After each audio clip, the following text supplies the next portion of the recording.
I want you to picture something. Imagine a bakery, but this one's different. It's totally underground. It has no electricity, no water, not even a farmer. And yet this bakery makes a food so powerful, it can last for 3 years straight, no preservatives. And it's so packed with nutrients that it once saved one of the most famous expeditions in American history from total collapse. This isn't some high-tech factory, it's a wildflower. Yeah, you heard that right. For literally thousands of years, the American West had this incredible secret hidden just beneath the soil.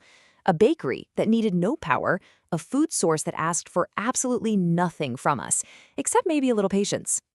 You could take this bounty from underground, grind it into a flour, and make these little cakes, a kind of loaf that, and this is just wild, could last for 3 years without spoiling. Think about that. It was the ultimate survival food, super lightweight, dense with nutrients, and practically indestructible. And it's not just theory. Back in 1805, when Lewis and Clark came stumbling out of the Bitterroot Mountains, literally starving and sick, it was this exact plant, a gift from the Nez Perce people, that pulled them back from the brink of death. So you gotta be asking, right? If this plant was so incredible, why have most of us never even heard of it? Why isn't it sitting on the shelf at our grocery store?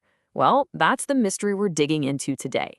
How on earth did we trade this survival superfood for a fragile system that just bleeds our topsoil dry?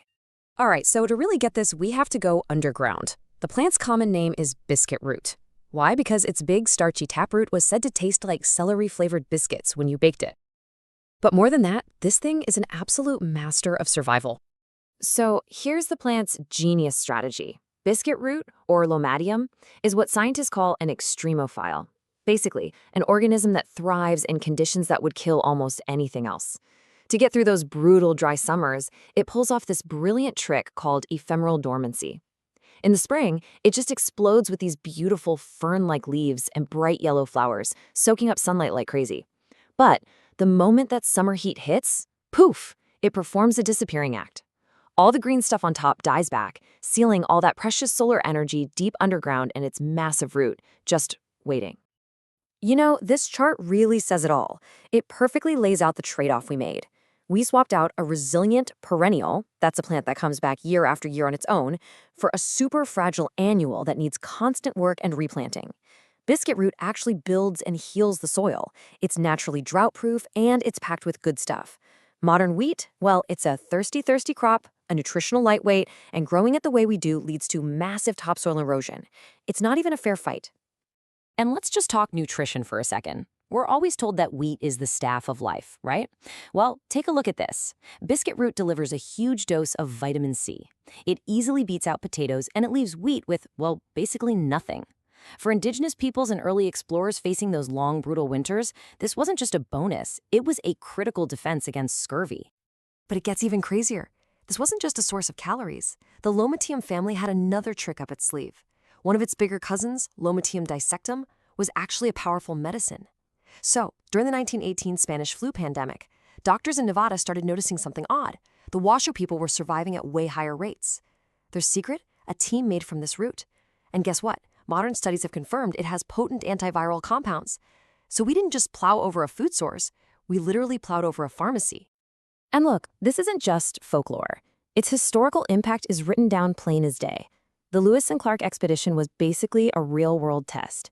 They were on the verge of total collapse, starvation, sickness, the whole deal. And their own journals make it crystal clear. This root, gifted to them by the Nez Perce, saved them. It literally fueled the westward expansion of the United States. Okay, so if biscuit root was this incredible, game-changing plan, why did we effectively declare war on it? To really get that, you have to understand what happened to a place called the Palouse Prairie in Washington and Idaho. Just let that number sink in for a moment. Less than 1%. The Palouse used to be this rolling ocean of native grasses and wildflowers with millions upon millions of tons of biscuit root under the surface. Today, it's considered one of the most endangered ecosystems in the entire United States. Wiped out. And the thing is, the villain here wasn't some evil person or a single company. It was an idea. It was an ideology. It was this belief that a uniform, predictable factory floor of grain was somehow better than a messy, diverse living pantry. We completely terraformed the land, replacing a system that could take care of itself with one that's incredibly fragile. It's wild to think that farmers today literally spend millions of dollars on chemicals just to kill the few remaining biscuit root plants that dare to pop up in their wheat fields. So, why? Why did we make that choice? Well, it really just boils down to economics, and one critical factor that industrial agriculture simply could not and would not tolerate. And here it is. This is the heart of the problem: patience. A crop of wheat, you can get that in 4 or 5 months. A biscuit root, on the other hand, takes 3 to 6 years to grow a root big enough to be worth harvesting.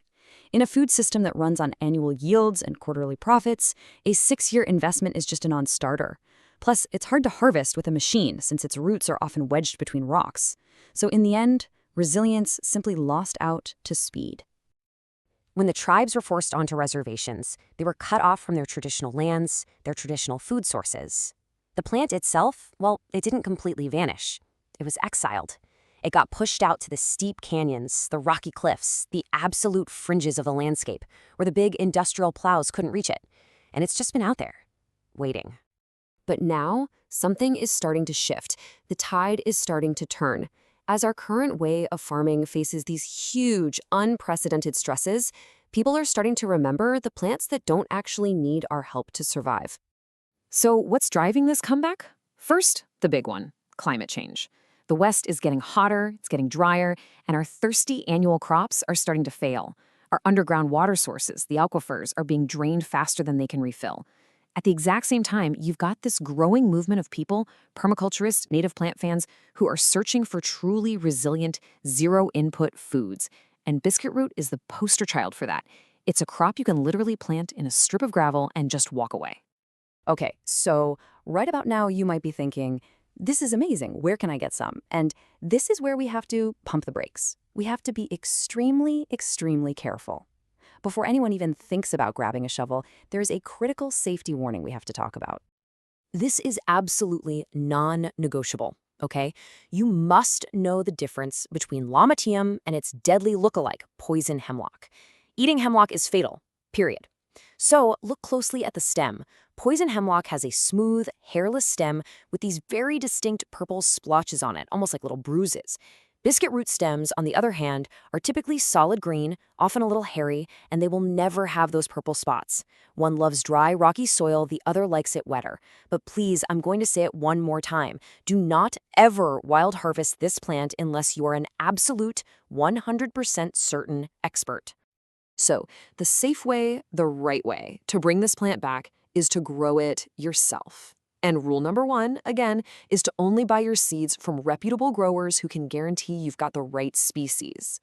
The process itself is actually pretty simple. You just sow the seeds in the fall, plant them right into some rocky or gravelly soil. They need to go through a winter. That natural freeze-thaw cycle is what tells them it's time to wake up and sprout in the spring. You know, the story of biscuit root is about so much more than just a forgotten plant.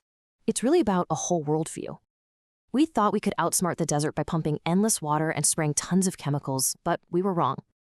The biscuit root had it right all along, just quietly holding its energy deep underground, waiting for us to remember that real resilience is often slow, it's quiet, and it's found in the most unlikely of places.